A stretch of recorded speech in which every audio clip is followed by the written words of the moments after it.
அன்பு உள்ளங்களுக்கு வணக்கம். நான் சென்று வந்த 15 மலையேற்றத்தை பற்றி இந்த பதிவில் பார்க்கலாம். நான் இந்த மலைகளுக்கு போய் வந்து ஒரு சில வருடங்கள் ஆகுது. அதனோட தகவல்களை சுருக்கமாக இந்த பதிவில் பார்க்கலாம். வாங்க பதிவுக்குள்ளே போகலாம்.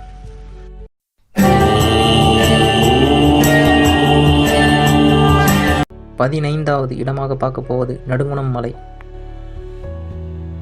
இந்த நெடுங்குணம் மலை எங்கே இருக்குன்னு பார்த்தீங்கன்னா, திருவண்ணாமலையிலேருந்து வந்தவாசி போகிற வழியிலையும், செய்யூர்லேருந்து வந்தவாசி போகிற வழியிலையும், திருவண்ணாமலையிலேருந்து சுமார் 50 கிலோமீட்டர் தொலைவில் இந்த மலை அமைஞ்சிருக்கு. இந்த நெடுங்குணம் மலை லிங்க தோற்றத்தில் அமைஞ்சிருக்கு. மலையோட அடிவாரத்தில் மிகவும் பழமை வாய்ந்த தீர்காச்சலேஸ்வரர் கோயில் அமைஞ்சிருக்கு. இந்த தீர்காச்சலேஸ்வரர் கோயில் சோழ மன்னர்கள் காலத்தில் கட்டப்பட்டதாக நம்பப்படுது. இந்த நெடுங்குணம் மலை ஏறுறது ஒத்தையடி பாதையில் தான் நடந்து போகணும். மலை ஏறும்போது பார்த்திங்கன்னா அடர்ந்த செடி கொடிகள் தான் இருக்குது. இந்த நெடுங்குணம் நெடுங்குன்றம் அப்படின்னு அழைக்கப்பட்டதாகவும் சொல்கிறாங்க. இந்த மலையோட உச்சியில் தான் பாறைக்கு நடுவே குகையில் சித்தர்களும் முனிவர்களும் வழிபட்ட சிவலிங்கம் அமைஞ்சிருக்கு.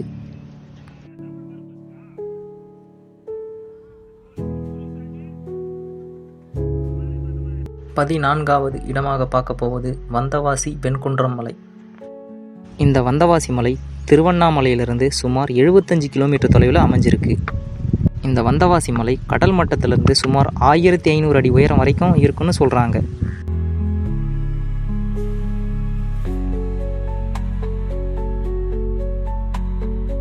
இந்த மலையை குட்டி பருவதமலைன்னு சொல்கிறாங்க. ஏன்னா பருவதமலை நந்தி போன்ற அமைப்பில் இருக்கும். இந்த மலையும் அதுபோல் இருக்கிறதால குட்டி பருவதமலைன்னு சொல்கிறாங்க. இந்த மலைக்கு மேலே இருக்கிற ஸ்ரீ தவளகிரீஸ்வரர் கோயில் 1300 ஆண்டுகள் பழமை வாய்ந்ததுன்னு சொல்கிறாங்க. இந்த சிவன் கோயிலில் இருக்கிற இன்னொரு அதிசயம் என்னென்னா, சூரிய ஒளிக்கதிர் சூரிய உதயமாகும் போது சிவன் மேலே விழுன்னு சொல்கிறாங்க. இந்த மலைக்கு பிரதோஷம், பௌர்ணமி, சிவராத்திரி, அமாவாசை, ஆருத்ரா தரிசனம் போன்ற முக்கியமான நாட்களில் சிறப்பு வழிபாடு நடைபெறும்னு சொல்கிறாங்க.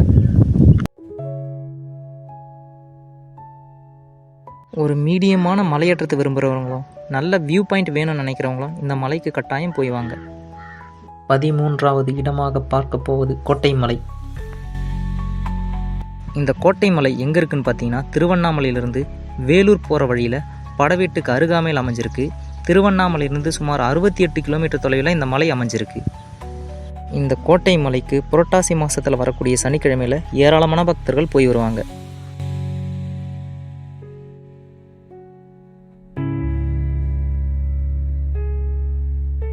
இந்த கோட்டை மலையில் நாம் 3 முக்கியமான இடங்களை பார்க்கணும். முதலாவது பள்ளிகொண்ட பெருமாள், இரண்டாவது வேணுகோபால சுவாமி திருக்கோயில், மூன்றாவது கோட்டை மலை சிவலிங்கம்.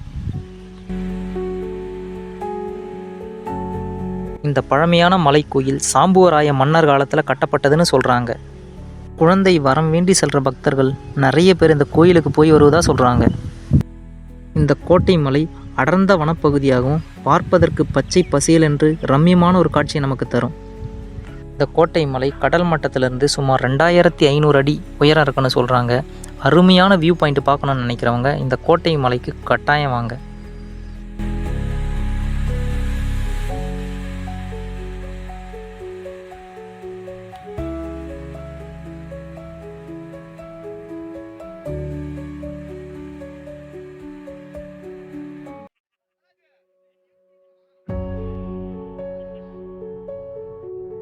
இந்த மலை மேலே இருந்து பார்த்தீங்கன்னா செண்பகத்தோப்பு டேம் அவ்வளோ தெளிவாக தெரியும் உங்களுக்கு.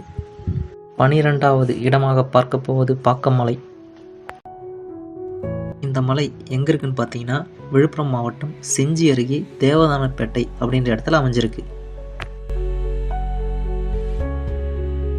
இந்த மலை சுமார் 2000 அடி உயரம் வரை இருக்குன்னு சொல்கிறாங்க.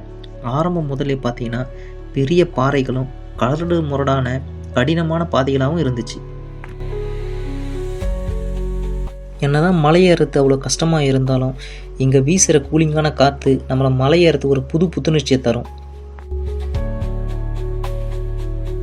மலையோட உச்சிக்கு போகிற வழியில் பாதியில் பார்த்தீங்கன்னா பெருமாள் பாறைன்ற இடம் அமைஞ்சிருக்கு. மலை ஏறுற களைப்பு நீங்கள் இங்கே சிறிது நேரம் ஓய்வு எடுத்துட்டு பிறகு நம்ம பொறுமையாக மலை ஏறலாம். பாக்கமலை காடு பார்த்தீங்கன்னா நமக்கு ஒரு பிரமிப்பான தோற்றத்தை தருது. ஏன் அப்படி சொல்கிறோன்னா, ரொம்ப அடர்ந்த வனப்பகுதியாக இது காணப்படுது. பார்க்க மலை மேலே வற்றாத சுனை இருக்குது. இது எந்த காலத்துலையும் வற்றாதுன்னு சொல்கிறாங்க. மலையோட உச்சியிலிருந்து கீழே இருக்கிற ஊர்களையும் கிராமங்களையும் பார்க்குறப்போ உங்களுக்கு மெய் சிலிர்க்க வச்சிரும். அவ்வளோ அழகாக இருக்குது. இயற்கையோட அழகு தான் உண்மையான அழகுன்னு சொல்லுவாங்க. அதில் எந்தவித மாற்று கருத்தும் இல்லை. இந்த மலையேறத்துக்கு பார்த்தீங்கன்னா சுமார் 2 மணிலேருந்து 3 மணி நேரம் ஆகும். மலைக்கு மேலே வனதுர்கை அம்மனும் சித்தர்கள் வழிபட்ட சிவலிங்கமும் அமைஞ்சிருக்கு. 11வது இடமாக பார்க்க போவது திருவண்ணாமலை. திருவண்ணாமலை மலை ஏறணும்னா கார்த்திகை தீபத்தன்னைக்கு மட்டும்தான் மலை ஏற முடியும். அதுவும் வனத்துறை அதிகாரிகளிடம் அனுமதி பெற்று தான் மலை ஏற முடியும். திருவண்ணாமலையை அண்ணாமலையார் மலை என்றும் சிவனின் ஜோதி வடிவமாக கருதப்படும் மலை என்றும் சொல்கிறாங்க. இந்த மலை கடல் மட்டத்திலிருந்து சுமார் 2600 அடி உயரம் வரைக்கும் இருக்குன்னு சொல்கிறாங்க.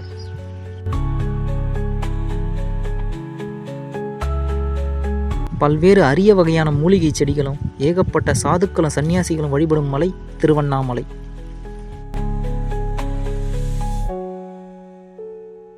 திருவண்ணாமலை சித்தர்களின் புண்ணிய பூமியாகவும் திருவண்ணாமலையை சுற்றி நிறைய சித்தர்களோட ஜீவசமாதியும் இருக்குது. திருவண்ணாமலையில் இன்னமும் பல சித்தர்கள் சூட்சும வடிவில் இந்த மலையில் வாழ்வதாகவும் சித்தர்களின் சரணாலயமாகவும் சித்தர்களின் உறைவிடமாகவும் சொல்லப்படுது. 10வது இடமாக பார்க்க போவது வத்தல் மலை.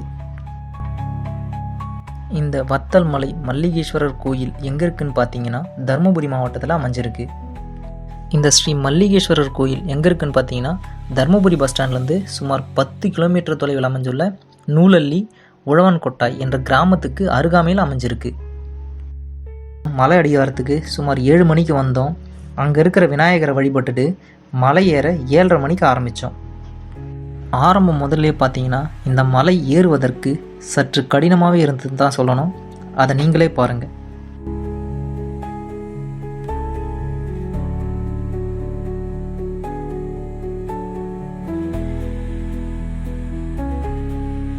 ஒரு 2:30 மணி நேரம் கழித்து நாங்கள் மலையோட உச்சிக்கு, அதாவது மல்லிகேஸ்வரர் கோயிலுக்கு வந்தடைஞ்சோம். நிறைய பேர் சொல்லுவாங்க சொர்க்கத்தை பார்க்க நினச்சிங்கன்னா மலை ஏறி பாருங்கன்னு சொல்லுவாங்க. அது உண்மைதான். நீங்களே இந்த இயற்கை அழகை பாருங்கள்.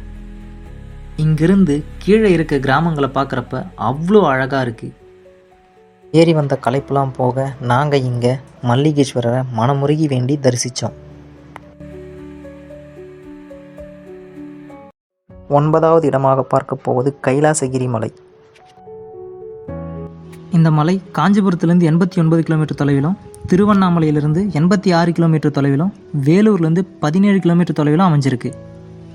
வேலூர் மாவட்டத்திலிருந்து சுமார் 17 கிலோமீட்டர் தொலைவில் அமைஞ்சிருக்க சிவநாதபுரம் அப்படின்ற கிராமத்துக்கு அருகாமையில் தான் இந்த கோயில் அமைஞ்சிருக்கு. இந்த மலைக்கு பார்த்தீங்கன்னா சித்ரா பௌர்ணமி, மகா சிவராத்திரி, கார்த்திகை தீபம் போன்ற விசேஷமான நாளில் மலை ஏறுவாங்க. குறிப்பாக சொல்லணும்னு பார்த்தீங்கன்னா கார்த்திகை தீபத்தன்னைக்கு மகா தீபம் ஏற்றுவாங்க மலை மேலே.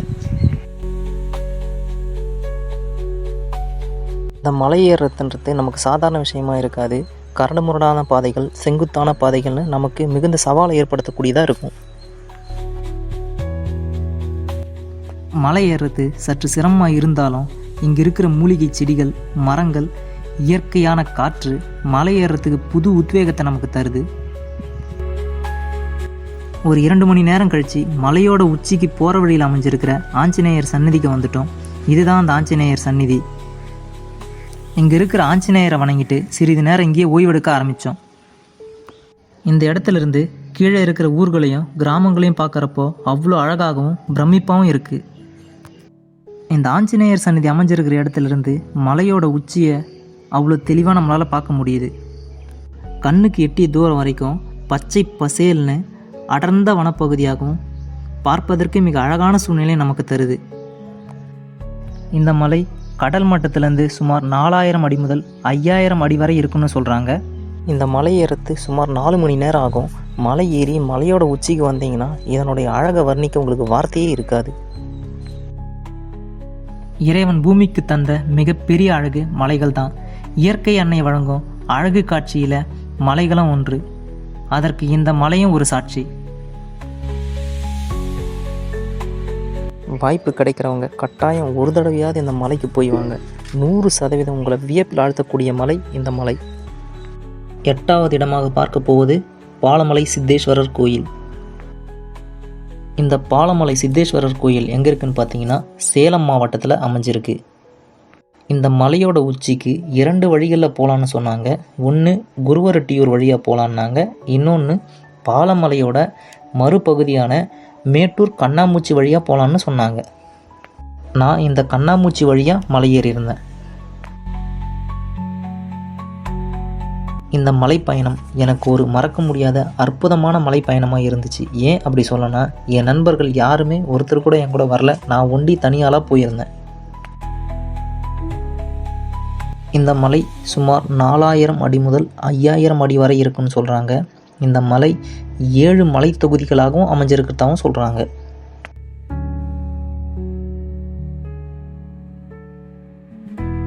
மலை ஏறி போகிற இடங்கள்லாம் பார்த்தீங்கன்னா இயற்கையான கொய்யா, சீத்தாப்பழம், நிறைய பழமரங்கள்லாம் இருக்குது. பலாமரம், இது போன்ற மரங்கள்லாம் இருக்குது.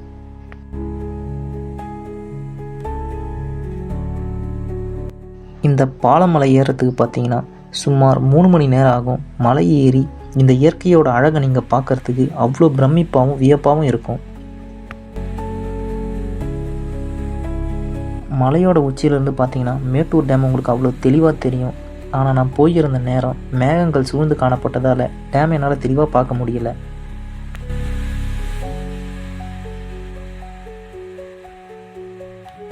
இயற்கை எழில் சூழ்ந்த ஒரு அற்புதமான கோயில் இந்த பாலமலை சித்தேஸ்வரர் கோயில். இங்கே வந்து பார்த்தீங்கன்னா புரட்டாசி மாதம் சனிக்கிழமைகளில் மட்டும்தான் மலை ஏற அனுமதிப்பாங்க. 7வது இடமாக பார்க்க போவது தீர்த்தமலை. இந்த தீர்த்தமலை தீர்த்தகிரீஸ்வரர் கோயில் எங்கே அமைஞ்சிருக்குன்னு பார்த்தீங்கன்னா தருமபுரி மாவட்டம் அரூர் அருகே அமைஞ்சிருக்கு. மலையோட அடிவாரத்தில் தீர்த்தகிரீஸ்வரர் கோயில் அமைஞ்சிருக்கு. மலை அடிவாரத்திலிருந்து மலையோட பாதியில் இருக்கிற தீர்த்தகிரீஸ்வரர் கோயில் வரைக்கும் படிகள் அமைக்கப்பட்டிருக்கு. இந்த தீர்த்தகிரீஸ்வரர் கோயில் மிகவும் பழமையானதாகவும் அருணகிரிநாதரால் பாடல் பெற்ற தலமாகவும் விளங்குவதாகவும் சொல்கிறாங்க. இந்த தீர்த்த மலையில் வற்றாத சுனை தீர்த்தங்கள் இருக்கிறதா சொல்கிறாங்க. இந்த தீர்த்தங்களை புனித நீராடினா தீராத நோயெல்லாம் தீரும்னு சொல்கிறாங்க. மலையோட உச்சிக்கு நம்ம போகணும்னா ஒத்தையடி பாதையிலும் கரடுமுரடான பாதையிலும் நம்ம பயணம் செய்யணும்.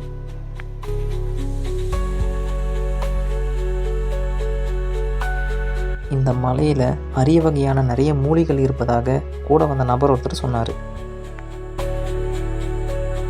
மலை ஏறி போக போக பார்த்திங்கன்னா பாதைகள் ரொம்ப கடினமாகவும் பெரிய பெரிய பாறைகளும் இருந்துச்சு. மலையோட உச்சியிலிருந்து பார்க்குறப்ப தென்பண்ணை ஆறு தெளிவாக தெரியறது நமக்கு தெரியுது.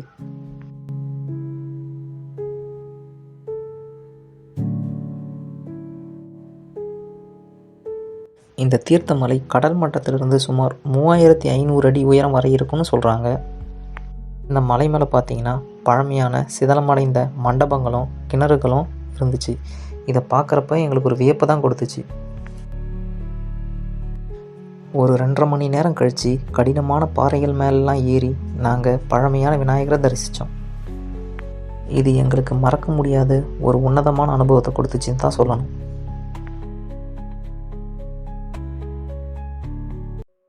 6வது இடமாக பார்க்க போவது கொண்டரங்கி மலை. இந்த கொண்டரங்கி மலை எங்கே இருக்குன்னு பார்த்தீங்கன்னா திண்டுக்கல் மாவட்டம் ஒட்டஞ்சத்திரம் அருகே கீரனூர் அப்படின்ற கிராமத்தில் அமைஞ்சிருக்கு. இந்த மலை இயற்கையான சிவலிங்க வடிவில் அமைஞ்சிருக்கு. இந்த மலை சுமார் 3800 அடி உயரம் வரை இருக்குன்னு சொல்கிறாங்க. இந்த மலையோட உச்சியில் மல்லிகார்ஜுன சுவாமி குகை கோயில் அமைஞ்சிருக்கு. இந்த மலை இயற்கையாக கூம்பு வடிவில் பிரம்மாண்ட தோற்றத்தில் சிவலிங்கமாகவே காட்சியளிக்குது.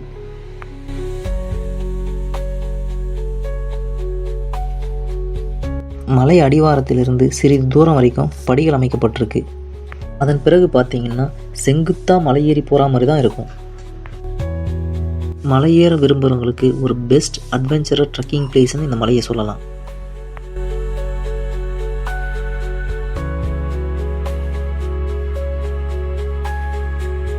இந்த மலைக்கு சித்ரா பௌர்ணமி, மகா சிவராத்திரி, கார்த்திகை தீபம் போன்ற விசேஷ நாளில் மலை ஏறுவாங்கன்னு சொல்கிறாங்க. இயற்கையோட அழகு தான் உண்மையான அழகுன்னு சொல்லுவாங்க. அதை நிரூபிக்கும் விதமாக இந்த மலையோட உச்சியிலிருந்து கீழே இருக்கிற கிராமங்களை பார்க்குறப்போ அவ்வளோ வியப்பாக இருக்குது. இந்த குகை கோயில் நம்மளை வியக்க வைக்குதுன்னு தான் சொல்லணும். ஏன்னா பாறையில் வெட்டப்பட்டு அவ்வளோ அழகாக இந்த கோயில் அமைக்கப்பட்டிருக்கு. இந்த குகை கோயில் உள்ள சிவனை பஞ்சபாண்டவர்கள் வழிபட்டதாக சொல்கிறாங்க. இந்த மலையில் பல சித்தர்களோட குகைகளும் குறிப்பாக காகபுஜண்டரோட குகை இருக்கிறதாவும் சொல்கிறாங்க.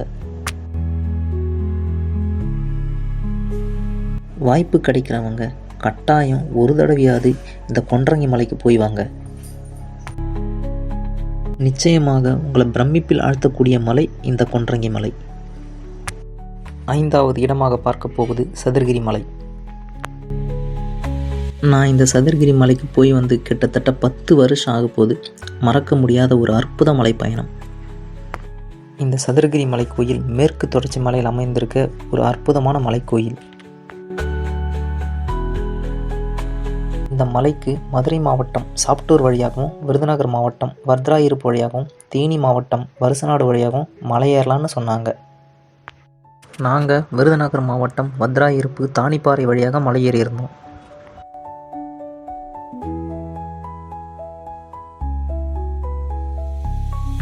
நான்கு புறமும் மலைகளால் சூழப்பட்டதாலும் ஒட்டுமொத்த மலையோட அமைப்பும் சதுர வடிவில் இருப்பதாலையும் இதற்கு சதுரகிரின்னு பெயர் வந்ததாக குறிப்பிட்டு சொல்கிறாங்க. இயற்கை எழில் சூழ்ந்த மலையாகவும் ஆழமான அமைதியை தரக்கூடிய மலையாகவும் இந்த சதுரகிரி மலை விளங்குது.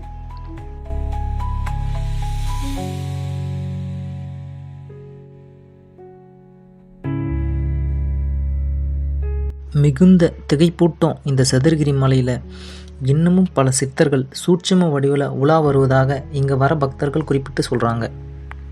அபூர்வமான சில அரிய வகை மூலிகைகள் கிடைக்கக்கூடிய மலையாகவும் இந்த சதுரகிரி மலையை குறிப்பிட்டு சொல்கிறாங்க.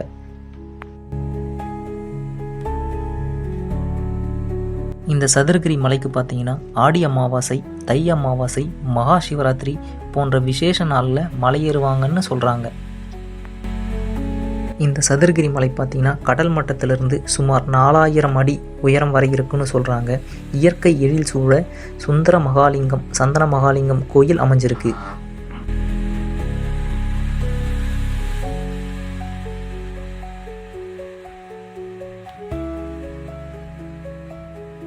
மேற்கு தொடர்ச்சி மலைகளோட அழகையும் இயற்கையோட அழகையும் பார்க்கணும்னு நினைக்கிறவங்களுக்கு இந்த சதுரகிரி மலை ஒரு அற்புதமான வரப்பிரசாதம். 4வது இடமாக பார்க்க போவது பர்வதமலை. தமிழ்நாட்டின் மிகவும் பிரபலமான மலையாகவும் புகழ்பெற்ற மலையாகவும் கருதப்படுவது பர்வதமலை. இந்த பர்வதமலை கடல் மட்டத்திலிருந்து சுமார் 4500 அடி உயரம் வரை இருக்கும்னு சொல்கிறாங்க. இந்த பர்வதமலை திருவண்ணாமலையிலிருந்து சுமார் 35 கிலோமீட்டர் தொலைவில் தென் மாதிமங்கலத்தில் அமைஞ்சிருக்கு. இந்த மலைக்கு நாம் 2 வழிகளில் போகலாம். ஒன்று தென்மாதிமங்கலம் வழியாகவும் போகலாம், கடலாடி வழியாகவும் போகலாம். ஆனால் இந்த 2 பாதையும் ஒரு இடத்துல ஒன்றா வந்து ஜாயின் ஆகிடும். அதுக்கப்புறம் தான் கடப்பாறை பாதைன்னு சொல்லக்கூடிய மிக கடினமான சவாலான பாதையே இருக்குது. ஆரம்பத்தில் பார்த்தீங்கன்னா படிக்கட்டு பாதைகள் அமைக்கப்பட்டிருக்கும். அதுக்கப்புறம் கரடு முரடான பாதைகள் இருக்கும். அதுக்கப்புறம் மிகவும் கடினமான கடப்பாறை பாதைகள்லாம் இருக்கும். இந்த மலை உங்களுக்கு ஒரு புதுவித அனுபவத்தை தரும். இந்த மலைக்கு மேலே மல்லிகார்ஜுனேஸ்வரர் கோயில் அமைஞ்சிருக்கு. இந்த கோயில் கிபி 3ஆம் நூற்றாண்டை சார்ந்ததுன்னு சொல்கிறாங்க. பர்வதமலையை மலைகளின் அரசன்னு சொல்கிறாங்க.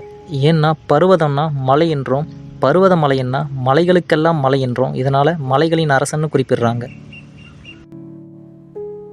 இந்த பர்வதமலையை நவீரமலை, சஞ்சீவிகிரி, திரிசூலகிரி, பர்வதகிரி, மல்லிகார்ஜுனேஸ்வரர் மலை அப்படின்னு வேறு பெயர்கள் அழைக்கப்படுவதாகவும் சொல்கிறாங்க.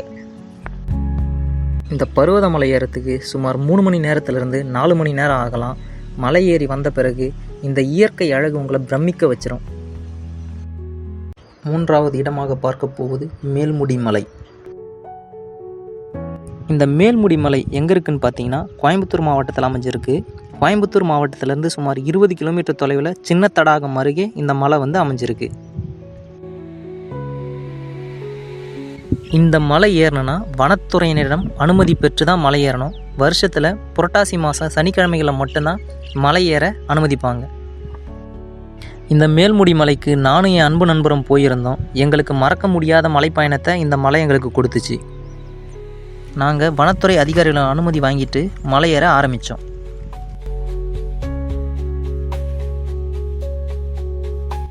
காலையில் நாங்கள் 8 மணிக்கு மலையேற ஆரம்பித்தோம். அடர்ந்த வனப்பகுதியாக இருந்துச்சு இந்த மேல்முடி மலை. மலை ஏறுவதற்கே சற்று சிரமமாக இருந்தாலும் இயற்கை வளமும் மூலிகை செடிகளும் சுத்தமான காற்றும் அமைதியான சூழலும் மலை ஏறுறதுக்கு எங்களுக்கு புது உத்வேகத்தை தந்துச்சு. நாங்கள் அப்படியே இயற்கை அழகை ரசிச்சுக்கிட்டு பொறுமையாக மலை ஏறிக்கிட்டு இருந்தோம். சுமார் 2.5 மணி நேரம் கழித்து நாங்கள் மேல்முடி ரங்கநாதர் கோயிலுக்கு வந்தடைஞ்சோம். இந்த மேல்முடி ரங்கநாதர் கோயிலில் சிவலிங்கம், ஆஞ்சநேயர், முருகர், கருடர், விநாயகர், சப்த கன்னியர்களோட சிலைகளும் அமைக்கப்பட்டிருக்கு. இந்த கோவிலில் இருந்த சிவலிங்கம், ஆஞ்சநேயர், முருகர், கருடர், விநாயகர், சப்த கன்னியர்களோட சிலைகளை வணங்கிட்டு சிறிது நேரம் நான் இங்கேயே ஓய்வெடுக்க ஆரம்பித்தோம்.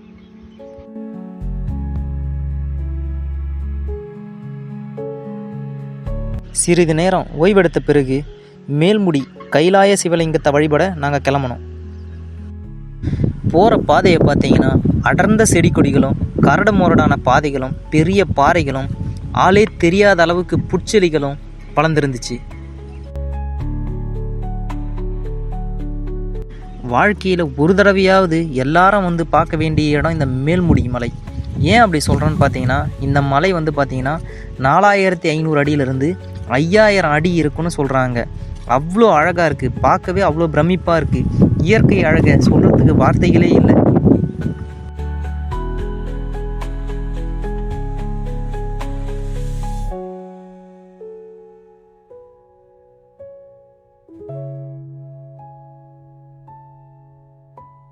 மேல்முடி ரங்கநாதர் கோயிலிருந்து சுமார் 1.5 மணி நேரம் கழித்து நாங்கள் மேல்முடி கைலாய சிவனை வந்து வழிபட்டோம்.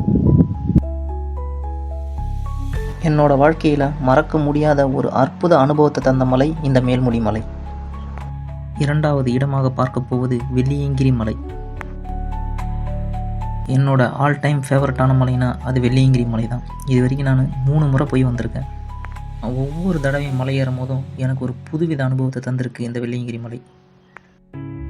குறிப்பாக சொல்லணும்னா, இந்த 7வது மலையை பார்க்குறப்போ நமக்குள்ளே வர புத்துணர்ச்சியை சொல்ல வார்த்தைகளே கிடையாது.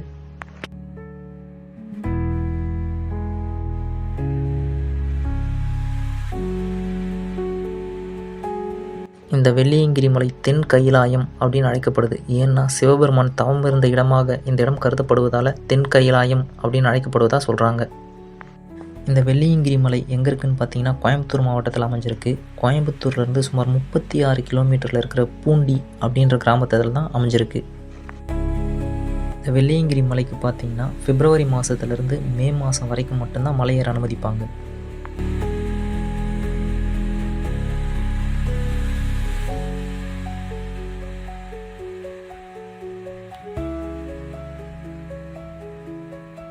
இந்த வெள்ளியங்கிரியில் இருக்க வெள்ளியங்கிரி ஆண்டவரை தரிசிக்க நம்ம 7 மலைகளை கடந்து தான் செல்லணும். குறிப்பாக இங்கே 5வது மலை திருநீறு மலைன்னும் 7வது மலை சுயம்புலிங்கமாக காட்சி தரக்கூடிய மலையாகவும் இருக்கும். நீங்கள் ஒவ்வொரு மலை ஏறும் போதும் உங்களுக்கு ஒரு புதுவித அனுபவத்தை இந்த மலை கொடுத்துக்கிட்டே இருக்கும். மேற்கு தொடர்ச்சி மலைகளோட முழு அழகை நம்ம ரசிக்கணும்னா இந்த வெள்ளியங்கிரி மலைக்கு கட்டாயமாக ஒரு தடவையாவது எல்லாரும் போய் பார்க்கணும்.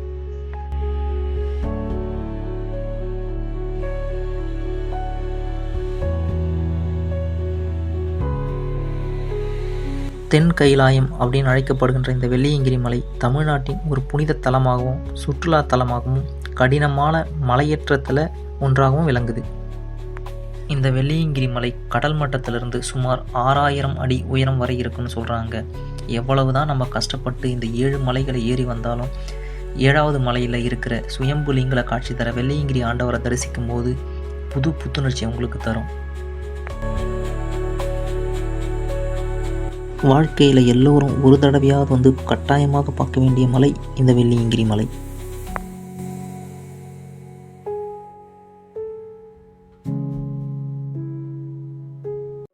முதலாவது இடமாக பார்க்க போவது அகத்தியர் மலை.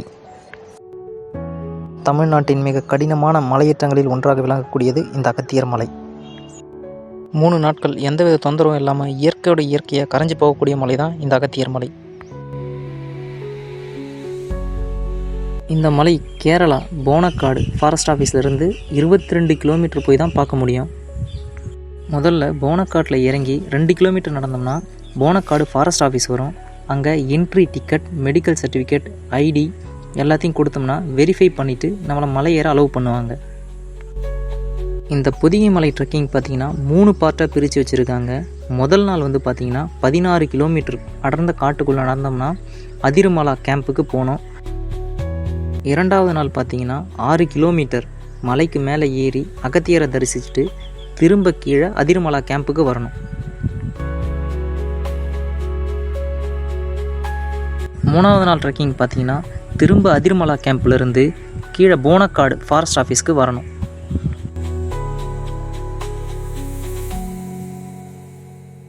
முதல் நாள் பயணம் மட்டும் 14 கிலோமீட்டர் இருக்கும். போகிற வழி எல்லாம் பார்த்திங்கன்னா அருவிகள், ஓடைகள், சிற்றருவிகள், புல்வெளிகள்னு இயற்கை அழகு நம்மளை பிரமிக்க வைக்கும்.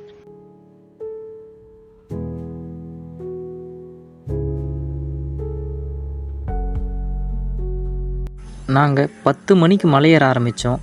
4 மணி போல் அதிரமலா கேம்புக்கு வந்துட்டோம். வந்த உடனே டீயும் ஸ்நாக்ஸும் கொடுத்தாங்க. சாப்பிட்டுட்டு அங்கேயே ரெஸ்ட் எடுக்க ஆரம்பித்தோம். இப்படியே முதல் நாள் முடிஞ்சுது.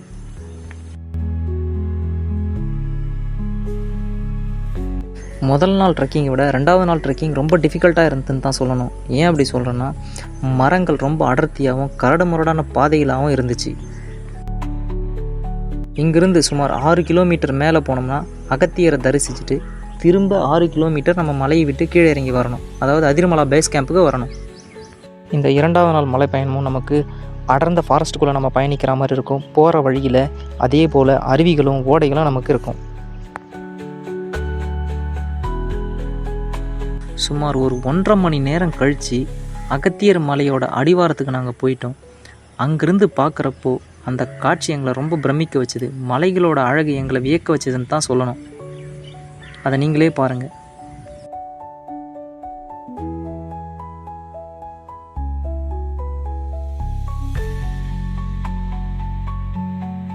நாங்கள் மேலே ஏற ஏற மேகங்கள் செல்கிற காட்சி எங்களை வியக்க வச்சுது.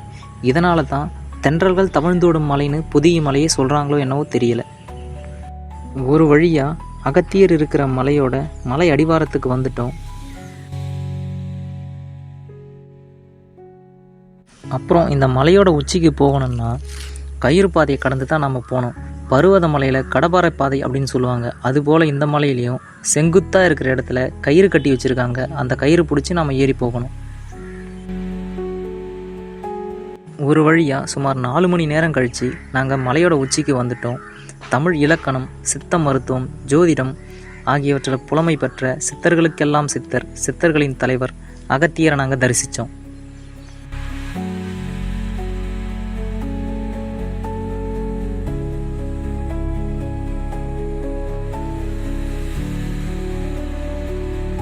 இந்த பொதிகை மலை கடல் மட்டத்திலிருந்து சுமார் 6200 அடி உயரம் வரையும் இருக்குன்னு சொல்கிறாங்க.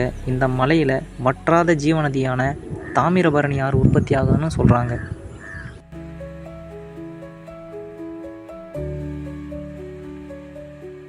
இந்த பொதிகை மலை இயற்கை கொடுத்த ஒரு மிகப்பெரிய கொடை அப்படின்னு சொல்கிறது 100% உண்மைதான். பார்த்தது கோடி, பட்டது கோடி, சேர்த்தது என்ன சிறந்த அனுபவங்கள் அப்படின்னு பெரியவங்க சொல்லுவாங்க. அதுபோல் எங்களோட வாழ்க்கையில மிகச்சிறந்த மறக்க முடியாத அனுபவமா இந்த அனுபவம் எங்களுக்கு இருந்துச்சு.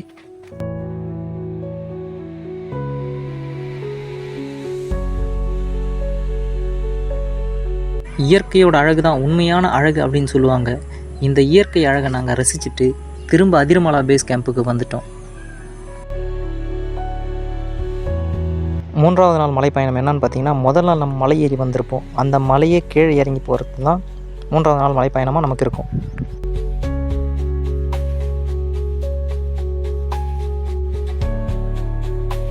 இந்த தகவல் உங்களுக்கு பயனுள்ளதாக இருந்திருக்கும்னு நான் நம்புகிறேன். மீண்டும் ஒரு புதிய பதிவில் சந்திக்கும் வரை உங்களிடமிருந்து விடைபெறுவது உங்கள் மோகன். நன்றி, வணக்கம்.